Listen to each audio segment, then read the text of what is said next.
ప్రధానమంత్రి గారు మోడీ గారు సౌదీ అరేబియాలో టూర్లో ఉన్నటువంటి వాడు తెల్లవారు 5 గంటలకల్లా దిగి మళ్ళా అక్కడి నుంచి North Block South Block Prime Minister office పోవాల్సిన సమయం కూడా తీసుకోకుండా ఎయిర్పోర్ట్లోనే సమావేశం పెట్టి అమిత్ షా గారు ఫారిన్ సెక్రటరీ ఫారిన్ మినిస్టర్స్ అంతా వచ్చి పెట్టి ఇమీడియట్గా వాళ్ళు కొన్ని స్టెప్స్ తీసుకున్నారు.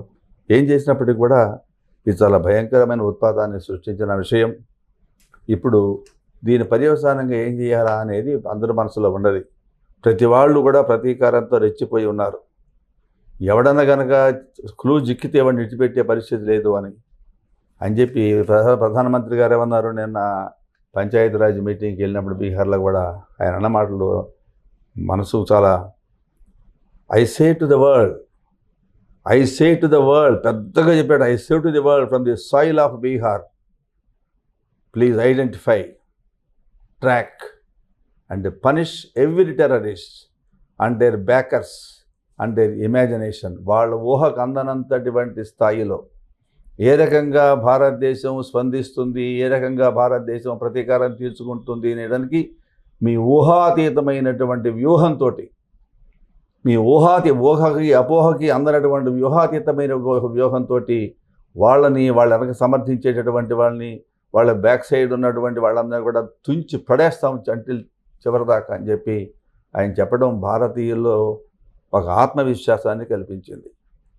ఇంతకుముందు అది గట్టిగా మాట్లాడిన వాళ్ళు నాకు తెలిసినంత వరకు ఒక లాల్ బహదూర్ శాస్త్రి గారు మాట్లాడారు, ఇండో పాక్ వార్ అప్పుడు వాజ్పేయి గారు మాట్లాడారు. ఇది మనం ఈ రకమైనటువంటి స్పిరిట్ ప్రజల్లో వచ్చినప్పుడు అన్నమాట. ఎట్లా చేయాలి ఈ పరిస్థితుల్లో అంటే వ్యూహాత్మకంగా చేయవలసిన పనులు ఉన్నాయి. దీన్ని ప్రభుత్వం కొన్ని చర్యలు తీసుకుంది.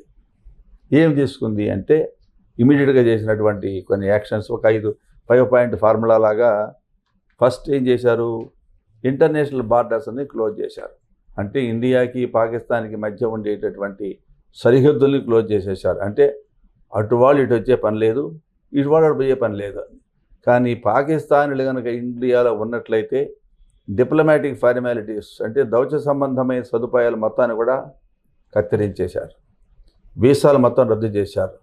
వాడు ఎంతటి వాడైనప్పటికీ కూడా పాకిస్తాన్ ఇచ్చిన వీసాలు కానీ ఇండియా ఇచ్చిన వీసాలు కానీ ఈ దౌత్య సంబంధమైన వ్యవహారాలను కూడా తుంచిపడేసేశారు. ఇది చాలా ఇంపార్టెంట్, ఒక మైల్ స్టోన్ అంతర్జాతీయ వ్యవహారాల్లో.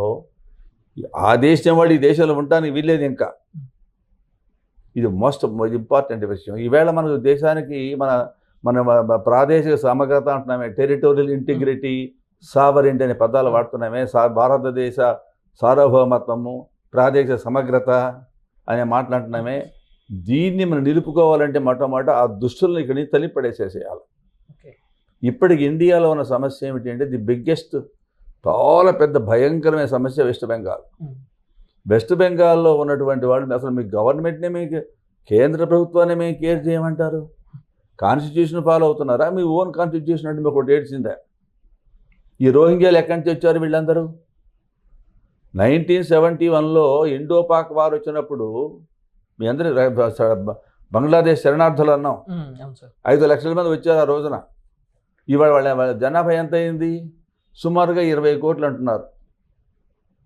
ఇప్పుడు ఈ 50 ఏళ్లలో 50-54 సంవత్సరాల్లో ఏమంటున్నారు అంటే 20 కోట్ల మంది దాకా ఇప్పటికే ఆల్రెడీ ఉన్నారు ఇండియాలో అంటున్నారు వాళ్ళంతా కూడా.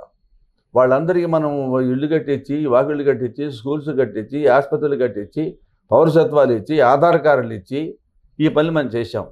ఈ చాటున చొరబాటుదారులు కొంత ప్రవేశించారు. వాళ్ళు రోహింగ్యాలు అంటున్నాం. ముందు వీళ్ళందరినీ ఏరిపారేయాలి అంటే దౌత్య సంబంధాలు మొత్తం కట్ చేసి పడేసేయాలి. అటు వాళ్ళు ఇటు రావాల్సిన అవసరం లేదు. ఇంకా ఇక్కడ ఉన్న వాళ్ళ టైం పెట్టాం, పలానా టైం లోపల మొత్తం వెకేట్ చేసి మీరు బయటికి వెళ్ళిపోవాల్సి అని చెప్పాం. ఇది చాలా ఇంపార్టెంట్ ల్యాండ్ మార్క్ అండి ఇది.